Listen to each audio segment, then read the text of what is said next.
At a school function in Colombia, a 13-year-old boy stood quietly at the edge of a hall. Music echoed. Laughter floated in the air. And then he saw her. Across the room was a girl unlike anyone he had ever noticed before. Confident, graceful, unreachable. In the reckless certainty of youth, he turned to his friends and said, "I will marry that girl." Her name was Mercedes Barcha. She didn't look back. She didn't smile. She didn't even notice him.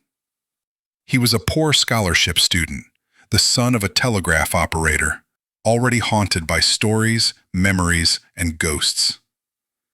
She belonged to comfort, stability, and a well-to-do family. Between them stood class, distance, and reality itself. But that boy, Gabriel García Márquez, never took his eyes off the horizon. For the next 18 years, Márquez chased words the way others chase survival. He became a journalist. He wandered from city to city, Barranquilla, Cartagena, Bogotá. He lived in cheap rooms, borrowed beds, and unpaid rent. He was often hungry, always broke, frequently unsure. But one thing never changed. He kept writing to Mercedes. Letters filled with longing, humor, and promise. Mercedes replied, rarely, cautiously, but kindly. And at last, when Márquez was 31 years old, he returned. Not rich, not famous, but determined.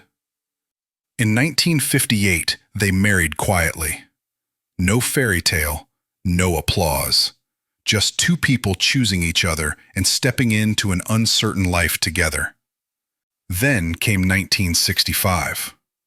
One ordinary afternoon, while driving with his family, something extraordinary happened.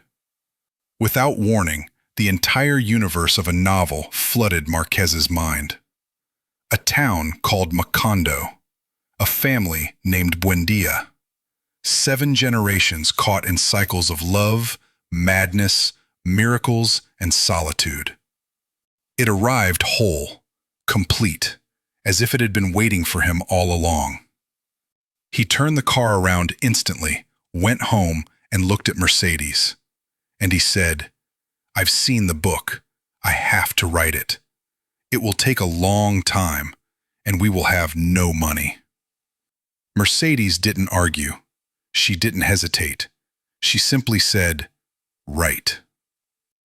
For the next 18 months, Márquez locked himself in a small room.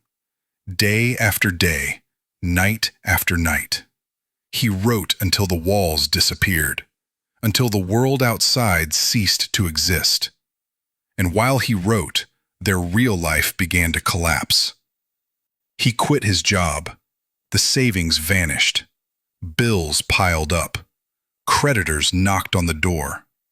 Friends whispered that he had lost his mind, that no book was worth this. But Mercedes became the pillar holding everything upright. She sold the car, then her jewelry, then the furniture. She bargained, she borrowed, she stretched every coin. And most importantly, she protected him. She kept worry away from his desk so the story could survive. In 1966, the manuscript was finished. 500 pages. The story of 100 years of solitude. Now it had to be sent to a publisher in Buenos Aires. They counted the money. It wasn't enough for postage. Mercedes stood still, then slowly looked around the house. What remained were the last pieces of normal life. A small radio, kitchen utensils, and her hairdryer, the last comfort she had allowed herself. She sold them all, every single one. And with that money, she mailed the manuscript. They were left with nothing. As they walked out of the post office, tired, empty, and unsure, Mercedes turned to her husband and said, half joking, half praying, Now all that's left is for the novel to turn out to be bad. It didn't. In June 1967, 100 Years of Solitude was published, and the world changed. The book sold out again and again. Readers were hypnotized. Critics were stunned. Latin American literature found its global voice. And in 1982, Gabriel García Márquez received the Nobel Prize in Literature. But he never claimed the victory alone. He spent his life saying, "Mercedes is the true author of this book." Because without her patience, her sacrifices, her quiet courage, Macondo would never have existed. They remained together for 56 years. No grand speeches, no public drama, just loyalty, love, and belief. This is not only the story of a great writer. It is the story of a woman who believed when belief was expensive, who stood firm when the world laughed, and who sold her last comfort so literature could be born.